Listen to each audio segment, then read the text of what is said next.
Have you ever experienced that uniquely modern panic of pulling up to a kiosk or, a machine you absolutely have to use, only to find the screen is just completely blank? Oh, yeah. You tap it, you swipe your card, and just, nothing. Right. Nothing happens. Now, I want you to picture yourself in the driver's seat of a car.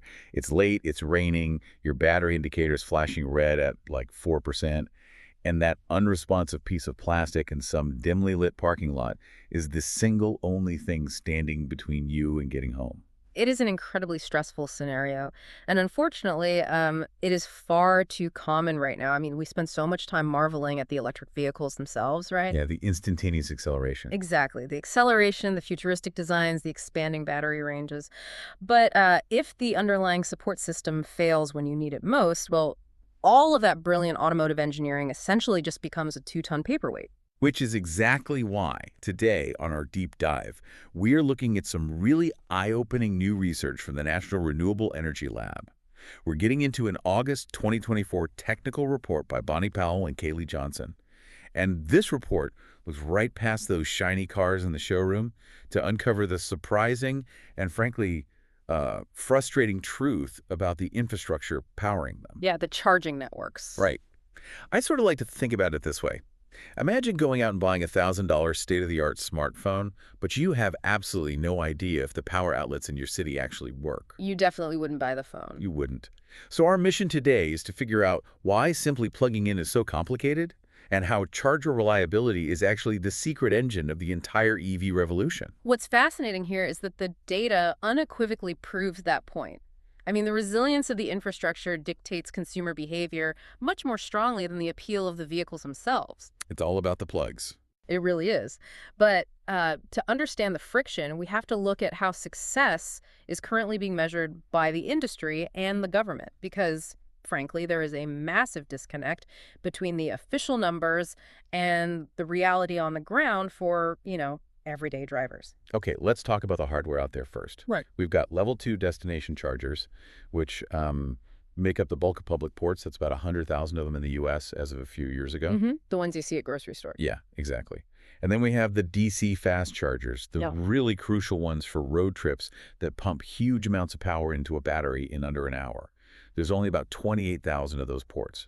And because these fast chargers are so vital to ending range anxiety, the government stepped in. Right, with the bipartisan infrastructure law. Yes, the BIL actually mandates a 97% uptime for federally funded charging ports. Which, I mean, 97% sounds like a phenomenal success rate on paper. It implies that you can pull up to almost any station on any given day, and it will be, fully operational. Okay, let's unpack this. Because if the mandate is 97%, why does every single EV driver I know have a horror story? That is the million-dollar question. The NREL report cites a J.D. Power survey of 15,000 EV drivers, and they found that 14% of visits to public chargers resulted in zero charge. Just no charge at all because of malfunction. Yeah, and it gets worse depending on where you are. Right, if you happen to be in the Denver area, that failure rate skyrockets to 29%. And it's not just one survey either. A UC Berkeley study zeroed in on the California Bay Area, arguably the tech capital of the world, and they found a staggering 27.5% of standard CCS connectors were totally non-functional. Over a quarter of them. Yeah. Plus, Plug in America found 46% of non-Tesla drivers called broken fast chargers a deal breaker. So how are we hitting a 97% uptime mandate when nearly a third of chargers in major hubs are broken? And isn't uptime just a vanity metric? It absolutely is a flawed metric. It really is. And the discrepancy comes down to the calculation formula itself. What do you mean? Well, the 97% uptime requirement contains a massive list of exclusions. So, for instance, if a charger is offline because of scheduled maintenance, that downtime is completely excluded from the calculation. Oh, wow. Yeah. If the screen is smashed due to vandalism, excluded. If there's a utility power outage or an issue with the local internet provider, you guessed it, excluded. So a station can technically report to the government that it is operating with 97% uptime, while simultaneously failing to deliver power to a massive portion of the real-world drivers who actually pull up to it. Exactly. Even worse, if the charger's software registers a communication fault as a vehicle-side error, it doesn't count against the charger's uptime either. It just blames the car. Pretty much. And this is why industry groups, like the ChargeX Consortium, are aggressively pushing to abandon uptime in favor of a new metric, They call it first-time session success. First-time session success. I like that, because that is what you, the driver, actually care about. When you are sitting in the rain with a crying kid in the backseat, you do not care about the station's monthly maintenance logs or internet provider issues. No, not at all. You just care if the electrons start flowing on your very first try. Right. And this brings us to the actual anatomy of a failure. Like, Yeah. when that first-time session success fails, what is actually going wrong inside the machine? The ChargeX consortium actually identified over 50 specific customer pain points, right? They did, yeah.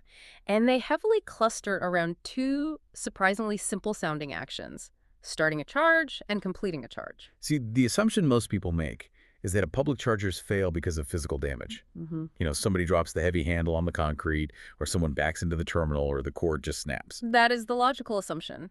I mean, they're outside. But the data tells a completely different story. Information from EV Connect, which is a major charging network, reveals that physical connector or cable issues make up a mere 4% of all failures. 4%. That's nothing. So here's where it gets really interesting. We tend to think of these chargers as rugged, heavy-duty extension cords, like an outdoor power outlet for your lawnmower. But really, they are highly sensitive, exposed computers attempting to negotiate a complex digital transaction in the pouring rain. That distinction is crucial. According to that same EV Connect data, 55% of failures are due to station connectivity. So the internet drops. Exactly. The network or software connection completely drops. And then another 38% are internal station faults. And an electronic repair company, Advanced Technical Services, they reported that roughly 30% of all their service calls are simply communication failures. Just failing to communicate. Yeah, the car and the chargers are just failing to talk to each other. Let's stop you right there. Because I can pull out my smartphone in the middle of a remote highway, and it instantly connects to a cell tower, authenticates my account via Face ID, and lets me stream a 4K video. You're telling me a $50,000 stationary piece of industrial equipment fails to connect to the internet over half the time. How is that even possible? This raises an important question, right? Why so many software clashes? Well, because your phone isn't trying to negotiate the transfer of high-voltage electricity while simultaneously translating multiple different software languages. Okay, fair point. When you plug in an EV, it is not just a transfer of power, it is a massive data handshake. In a matter of seconds, the car and the charger have to agree on the maximum voltage limits, verify the battery's current temperature, check the state of charge, and authenticate a payment token securely over a cellular network. And if just one of those data packets drops, Or the connection lags for even a second, the whole thing crashes. the entire session aborts to protect the vehicle's battery.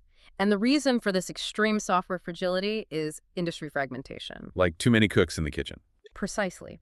For the better part of a decade, you have had dozens of different hardware manufacturers, building stations, trying to communicate with dozens of different vehicle software systems built by competing automakers, all running on a patchwork of different back-end cellular networks. It is essentially a digital Tower of Babel. Wow. So every time you plug in, it's basically a roll of the dice, whether your specific car model can speak the exact dialect of software that the specific charger is currently running. Which is why we're finally seeing massive industry consolidation. Over 85 charging companies have been acquired since 2017 alone. 85? That's a lot of buyouts. It is a painful period of growing pains, honestly. But this consolidation is the only path toward the standardization needed to fix those communication errors. It's fascinating, but also incredibly frustrating. Yeah. So we have these highly sensitive, fragile computers sitting out in the elements, prone to software crashes. If my laptop crashes at work, I call the IT department. Right. If a pump at a traditional gas station breaks, who fixes it? Well, a traditional gas station is the ultimate baseline for consumer expectations, and it's a completely different operational reality. Gas stations are heavily regulated environments. Right, the EPA is involved. Yeah, the EPA has stringent requirements to prevent liquid spills. They use about 60 UL-listed components that are rigorously tested. But more importantly, gas stations have an on-site attendant. Oh, right. A person. There's a human being physically present to monitor vandalism, reboot a frozen point-of-sale system, and immediately call a contracted maintenance crew if a pump goes offline. Right. A gas pump is essentially a dumb mechanical valve pushing liquid supervised by a human. Yeah. But an EV charger is a highly complex financial and digital negotiator, completely unsupervised, sitting all alone in the corner of a grocery store parking lot. Exactly. So who is the IT department for that abandoned charger? Often, No one. no one. Yeah, and to understand why, we have to look at the underlying business model, which has been fundamentally decoupled from reliability. Okay, explain that. In the early days of this infrastructure rollout, many Level 2 hardware companies made their profit right up front. They sold the physical equipment to a property owner and then charged a flat, ongoing network subscription fee just to keep it online. Hold on. Why should you, the listener, care about the business model of a charging company? Because right now, you might be relying on a random property owner who just bought the charger for a tax break to pay out of pocket to fix a broken motherboard. Precisely. The company that built the charger didn't make their money based on how much electricity was actually dispensed to drivers.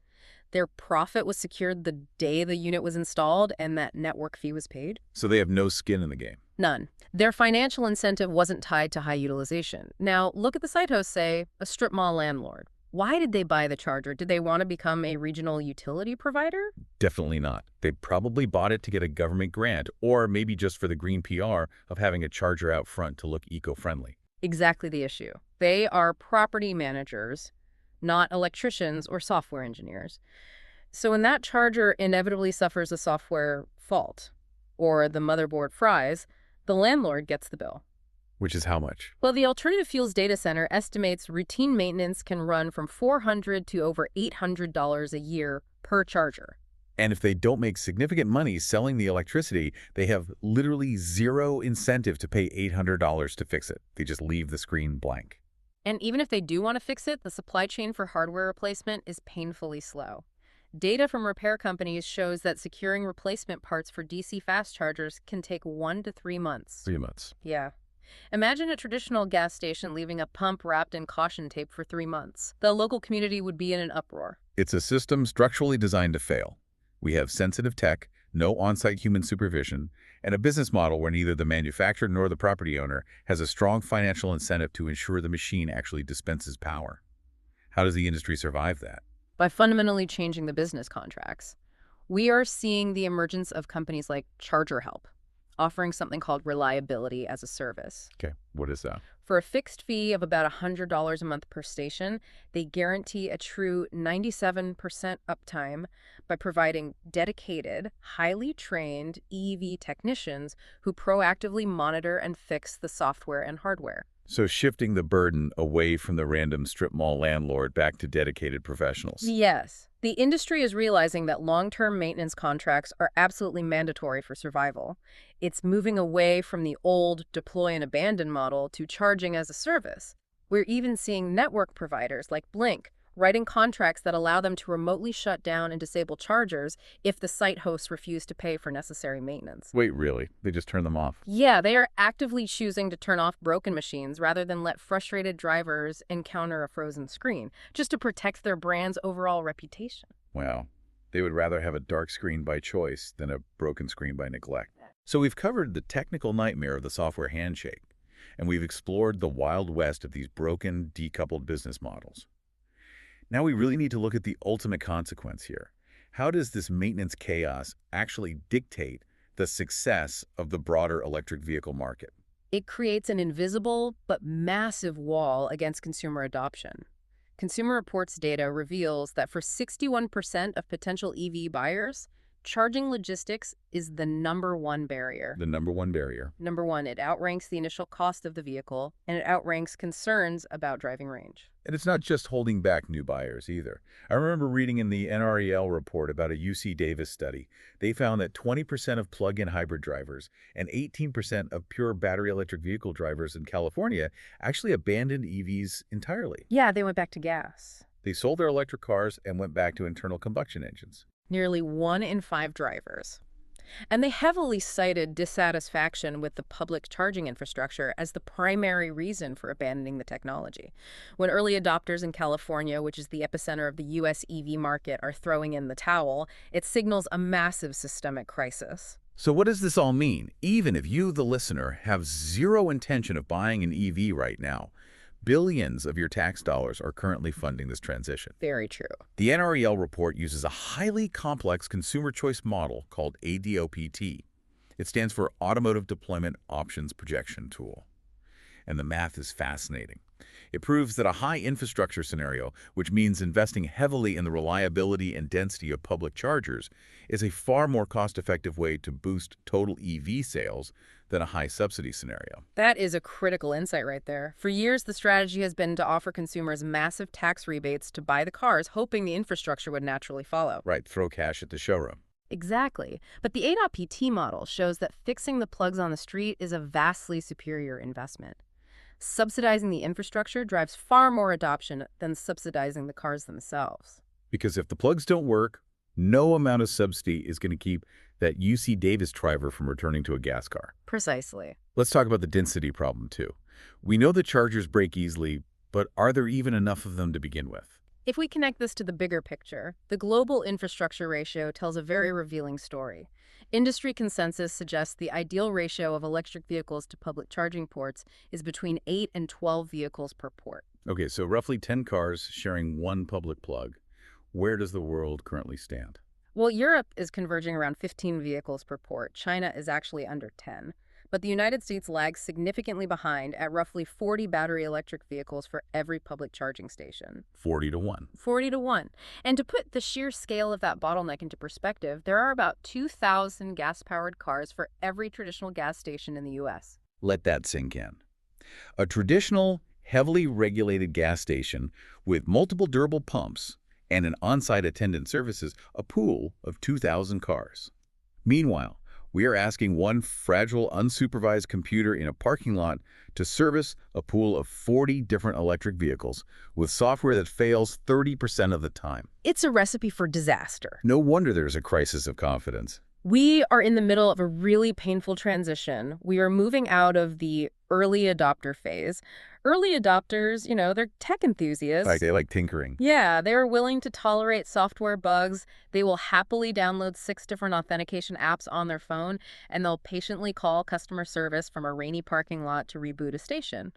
But we are now entering the mass market phase. Everyday consumers do not have that patience. Not at all. They absolutely demand gas station level reliability. They expect to plug it in and for it to just work. Which brings us to the looming industry earthquake. Because of everything we just talked about, the terrible 27% failure rates, the software handshake issues, the abandoned hardware, almost all major automakers in the United States have announced they are throwing in the towel on the old standard. Yep, it's a huge shift. By 2025, the industry is abandoning the CCS connector and shifting entirely to Tesla's North American Charging Standard, or NACS. It is a monumental pivot, driven entirely by the pursuit of reliability. Tesla's network historically boasts dramatically higher uptime and a nearly seamless software handshake, largely because Tesla controlled both the car's software and the charger software for so long. Oh, so they didn't have the Tower of Babel problem. Exactly. They solved the digital Tower of Babel by forcing everyone to speak one language. The rest of the industry looked at their own fragmentation, looked at consumer confidence plummeting, and decided to adopt the one network that has proven it can consistently deliver that first-time session success. It is an incredible shift in power. So just to recap our journey on this deep dive today, we started by looking past the comforting but ultimately hollow illusion of a government-mandated 97% uptime. Right. We waded into the messy reality of why these machines actually break, uncovering the complex software handshakes failing in the rain, and the misaligned business models that actively discourage property owners from fixing them. And then the math. Yes, and finally we arrived at the hard mathematical truth from the NREL data. Infrastructure resilience, not vehicle subsidies, is the ultimate gatekeeper of the EV revolution. This raises an important question, and I think it leaves us with a profound thought regarding this massive industry shift toward the Tesla NACS connector. What's that? If the NREL data proves that charging reliability is the single most important factor for mass EV adoption, and almost all global automakers are now adopting the one standard known to be highly reliable, are we effectively handing the keys to the future of global transportation infrastructure over to a single private company? That is a heavy thought. Right. When one standard holds a functional monopoly on the fuel of the future, what happens to innovation, pricing, and access down the road? It is a staggering amount of leverage. all driven by the simple, very human need for a machine to just work when you plug it in. Thank you for joining us on this deep dive. The next time you walk past a public charging station or even pull up to a traditional gas pump, take a moment to think about the vast, invisible network of software translations, business contracts, and maintenance crews required just to get you home. Keep questioning, keep learning, and we'll catch you on the next one.